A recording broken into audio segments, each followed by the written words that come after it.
Estamos en contacto con un hombre de religión, con un sacerdote, bien interesante para charlar con él. Bueno, siempre lo ha sido, por lo menos las veces que a mí me ha tocado en lo personal entrevistarlo, me ha dejado muchas cosas para anotarme, aprender o reflexionar.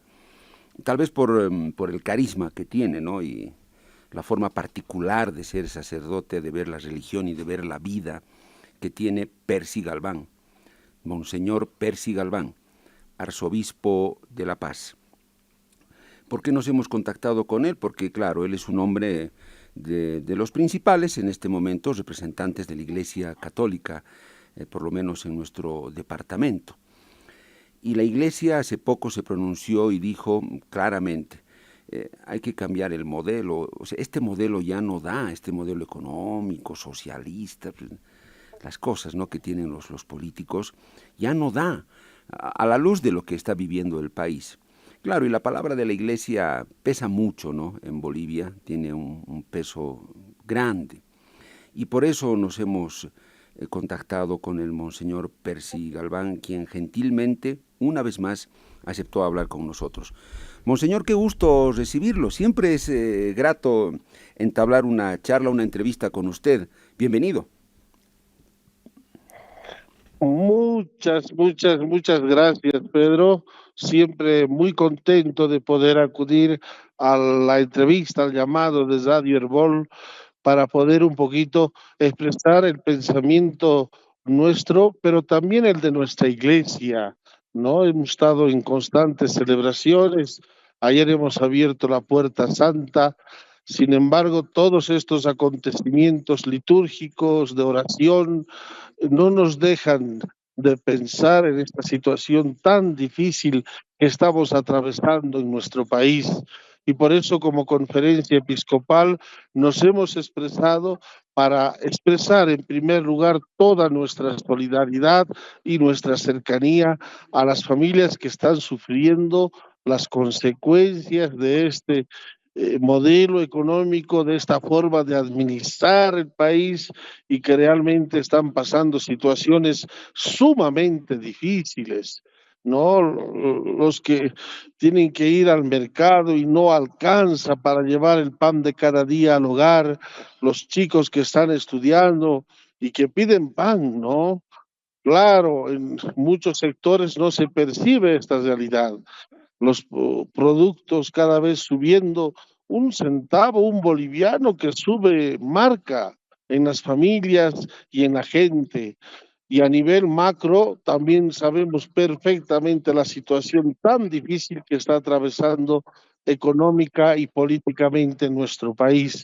Por eso hacemos un llamado a nuestras autoridades, muy respetuoso, pero a despojarse de esos intereses individuales, ideológicos, partidarios, y le pongamos el hombro a nuestra querida patria Bolivia.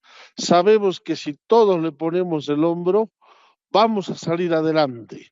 Tenemos todas las posibilidades y los recursos como Bolivia para que en todas las familias no falte el pan de cada día, no falte los recursos para que los chicos puedan estudiar, no falte los recursos para que podamos crecer en el aspecto social, económico, político y, ¿por qué no, también en el aspecto espiritual?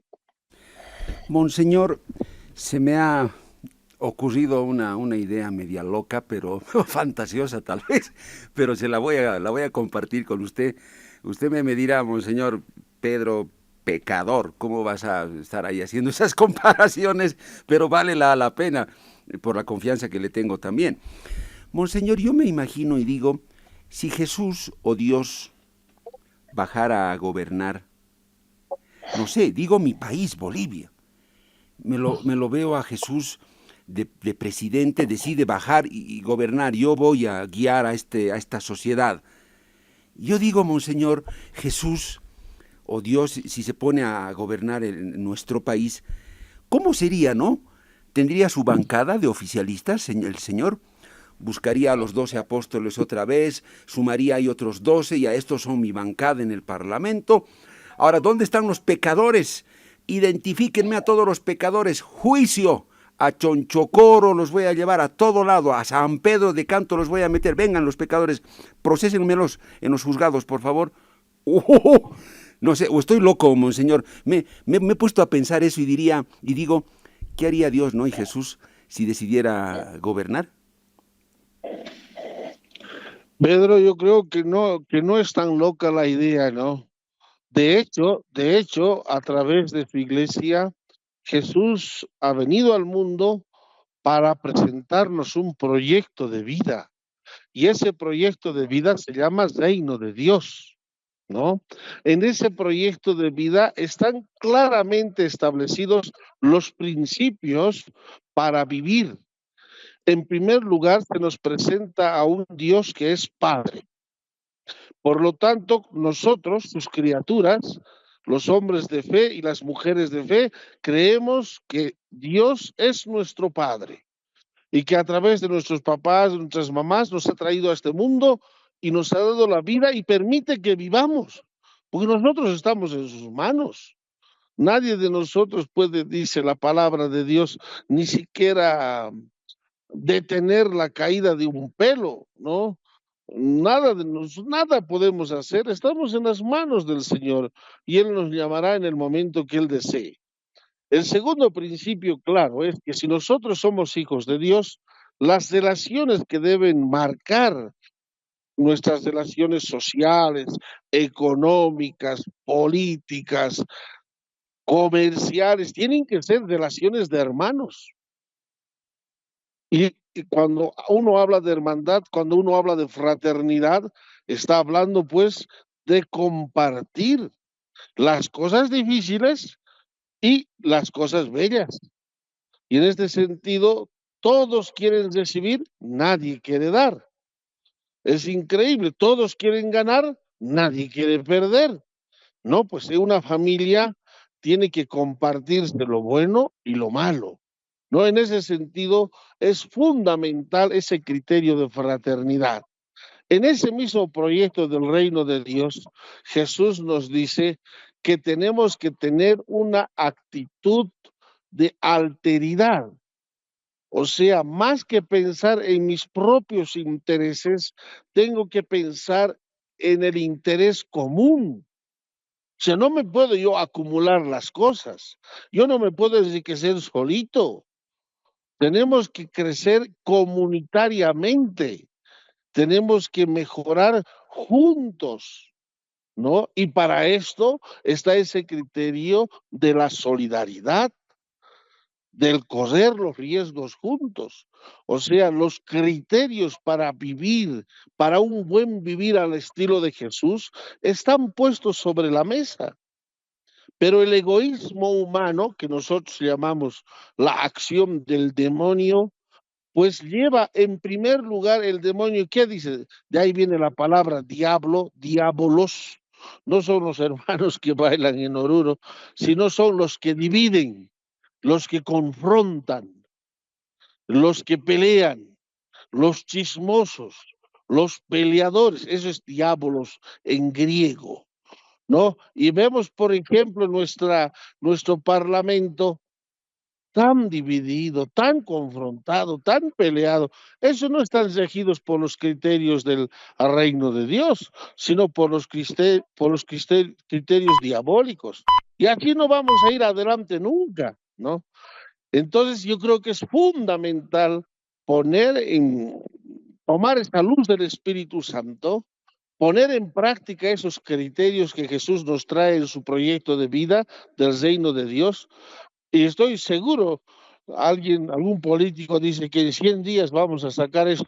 Podríamos sacarlo si nos proponemos, no en 100 días, sino en 30 días a nuestro país adelante, pero con esos criterios que Cristo nos propone en su proyecto de vida. Todos trabajamos por el bien común y todos nos beneficiamos de ese bien común para un buen vivir, para un sumacamaña, como se dice, pero no solo humano, sino también divino, porque solamente en la fuerza de Dios vamos a hablar de solidaridad, solamente con la luz del Espíritu vamos a hablar de perdón, de encuentro, de fraternidad, solamente a la mirada y a la bendición de Dios vamos a ser capaces de tratarnos en los criterios del amor que Cristo nos ha traído muriendo en la cruz. Monseñor, hay un detalle que se lo quiero plantear. En esto de las ideologías, que a veces entra al campo del dogma bien perverso y destructivo para el ser humano, hablo en general y a nivel mundial. Están los izquierdistas y los derechistas y no sé cuántos más habrá, pues, ¿no? Pero en esencia, por lo menos en Bolivia, izquierda, derecha. Izquierdistas los salvadores, los ángeles, supuestamente del pueblo, y los derechistas los perversos y los demonios, los villanos, ¿no? Los verdugos del pueblo.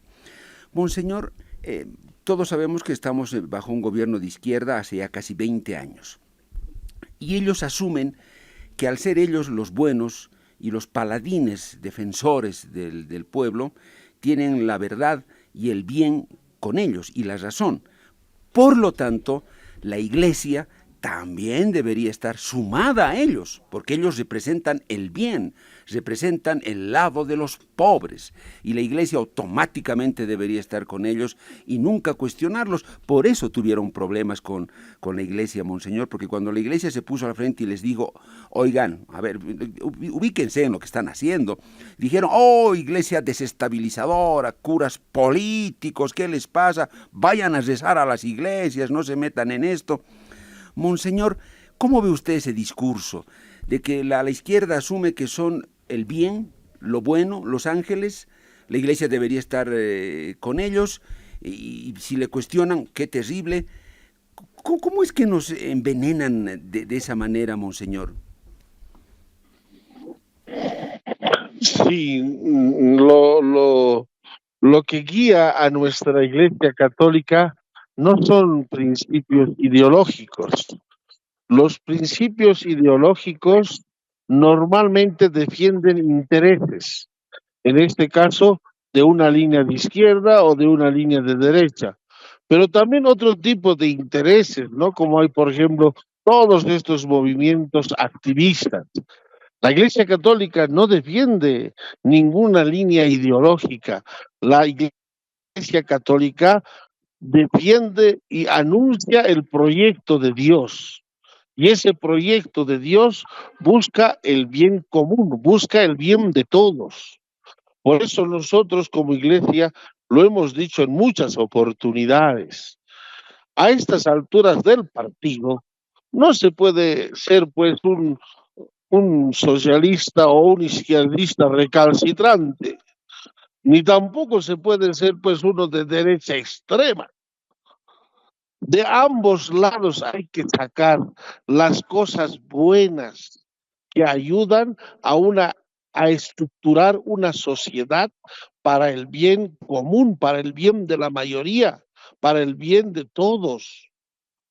Entonces, eso es claro. Por ejemplo, ya se ha demostrado, pero por los años de los años, que la estructura productiva estatal no funciona. Lo hemos visto aquí en Bolivia con todas las instancias estatales.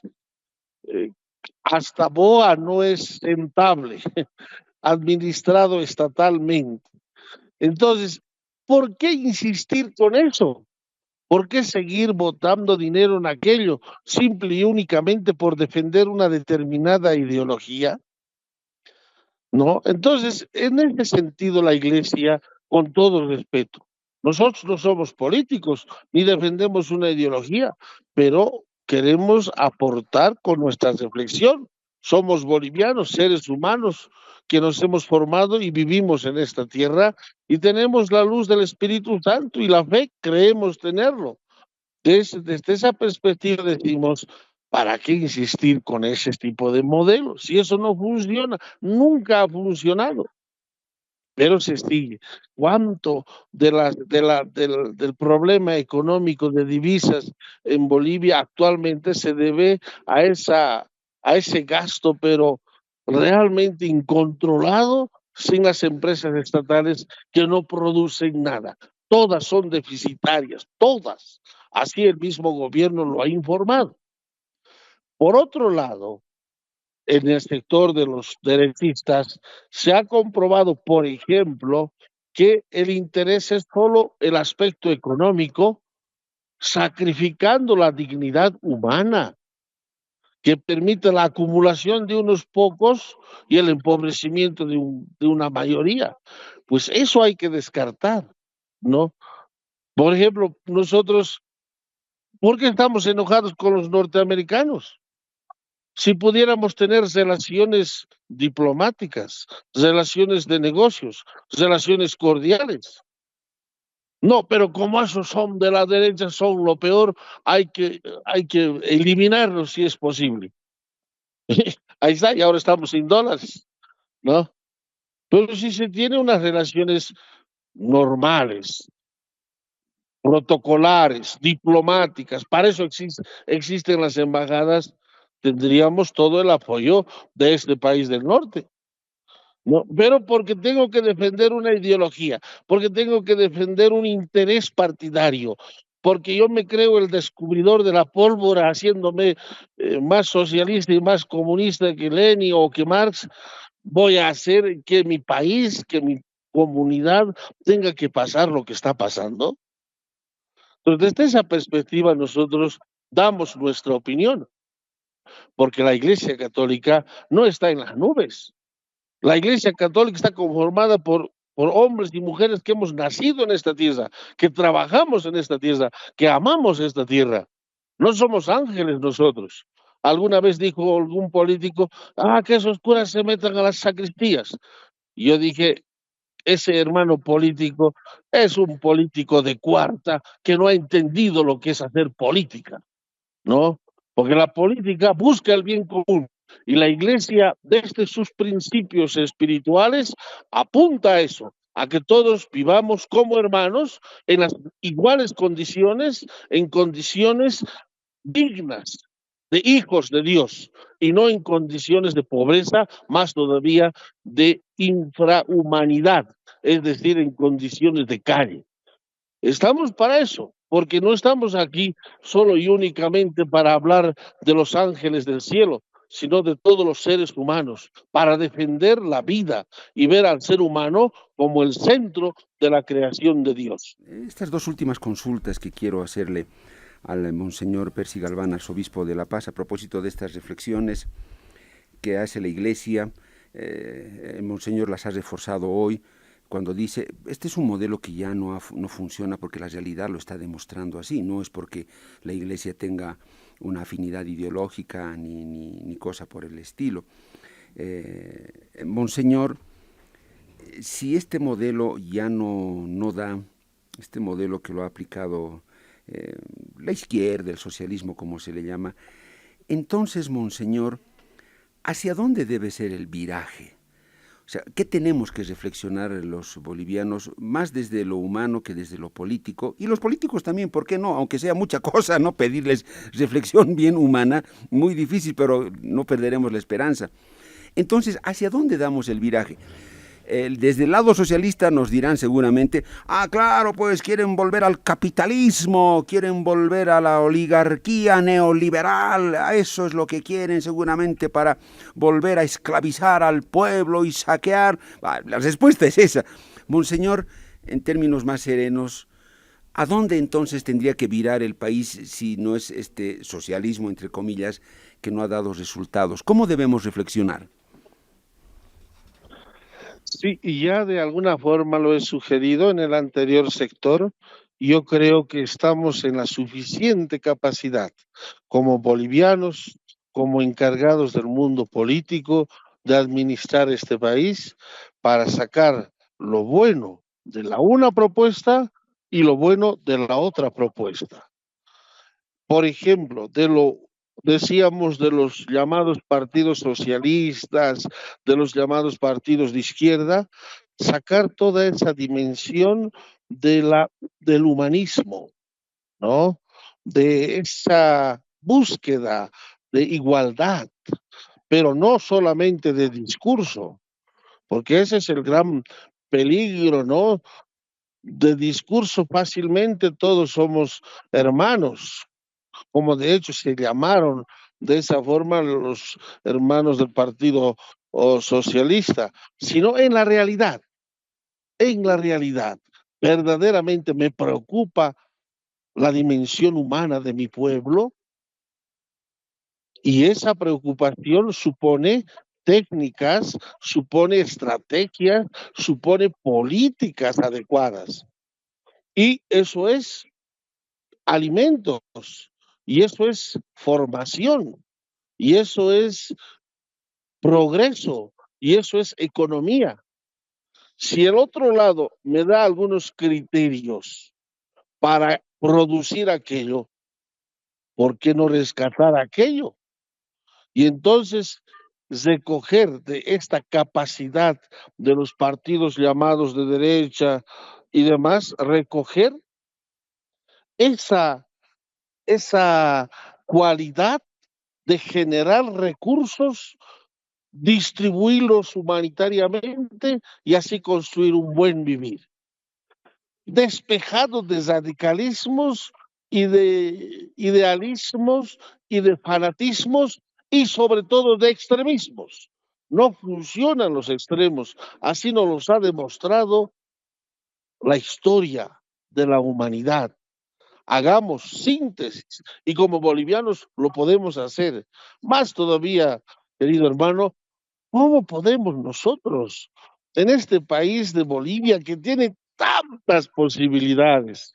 Yo estaba hablando con algunos hermanos políticos que conocen y saben, solamente con potenciar, controlar y hacer realmente un apoyo sincero de la explotación aurífera en el departamento de La Paz. ¿Cuánto se podría solucionar el problema económico? ¿No? ¿Cuánto se ha hablado de ese tema, por ejemplo, y no se parte adelante? El potencial agrícola boliviano. Yo en este tema puedo hablar con la autoridad porque yo cultivo maíz y cultivo duranos y cultivo manzanas, pero nuestros productos están por debajo de los costos de producción.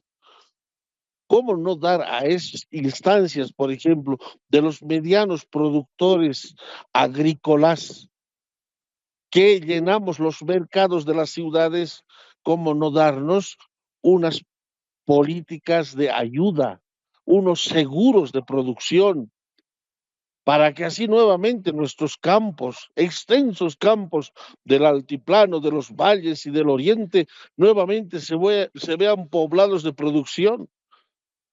A ver, dirígete nomás en el tramo La Paz-Oruro, todo está sin sembrar porque esos productos de esa hermosa papa, trigo, grano, quinoa que allá producía nunca ha tenido precio.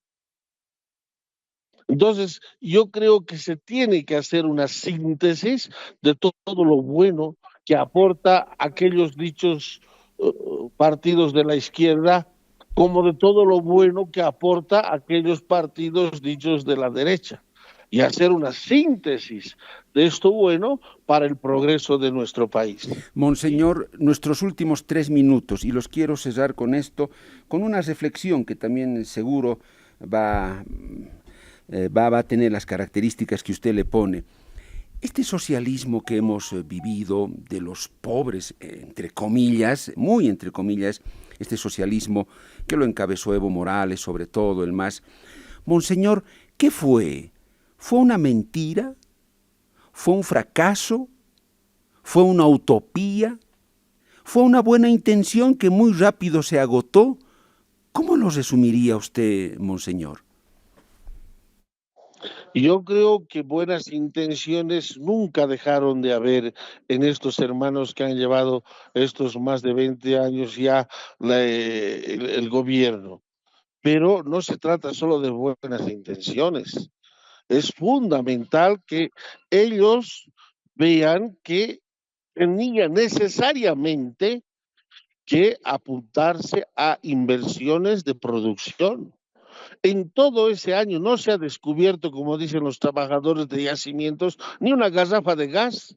sabiendo que era el gas lo que nos permitía tener las divisas necesarias para todas nuestras relaciones internacionales de exportación y de importación. Claro, como soy de izquierda, no los quiero ver a las transnacionales, no los quiero ver a estos de derecha, fuera ellos. Y nos hemos quedado pues con nuestros técnicos y nuestros estudiosos, digamos así, no en la capacidad de poder descubrir mayores pozos y de ponerlos en producción.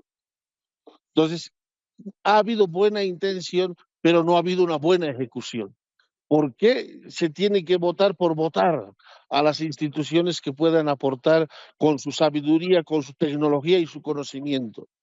Yo creo que uno de los principales errores ha sido eso. Por eso quiero concluir un poquito mi participación pensando ya en lo que se viene. Aquí cito está agosto. Lo primero, para los señores gobernantes, para los señores candidatos, hagan un examen de conciencia. Estamos en tiempo de cuaresma, queridos hermanos. Pregúntense si tienen la capacidad o no para gobernar. Si no la tienen, no se metan. No hagan daño a su país que dicen querer. Y a los que vamos a elegir, por favor, nosotros tenemos mucho que ver en esta situación, porque los hermanos que gobiernan actualmente el país no han entrado por golpe de Estado, no son una dictadura. Nosotros los hemos elegido y con gran mayoría. Entonces, nuestra responsabilidad. Cada pueblo merece las autoridades que tiene. Por favor, discernamos, pensemos, no nos dejemos llevar simplemente por discursos, no nos dejemos llevar simplemente por intereses, ya decíamos, ideológicos, económicos o de poder. Pensemos en Bolivia, pensemos en esta maravillosa tierra. Yo estoy segurísimo, el Papa así nos lo ha dicho también en este año jubilar, caminemos con esperanza de que vamos a salir de esta crisis y nos vamos a proyectar al mundo como un país grande que somos, porque nuestros recursos naturales, mineros, geográficos, nuestras posibilidades también de producir nuestros propios productos, de trabajar y generar nuestro propio dinero es grande en Bolivia. Por eso estoy yo segurísimo que vamos a vencer estas dificultades. No seamos pesimistas, pero seamos también responsables en decidir si vamos a ser autoridades, preguntándonos si vamos a poder gobernar. Y como pueblo, discernir y elegir a nuestras autoridades, aun cuando sean de derecha o de izquierda, pero que sabemos que lo pueden hacer bien. Bien. Éxito sería, Pedro, un poquito mi mensaje con ese cariño, con ese apasionamiento de boliviano. Sí, monseñor, me gustó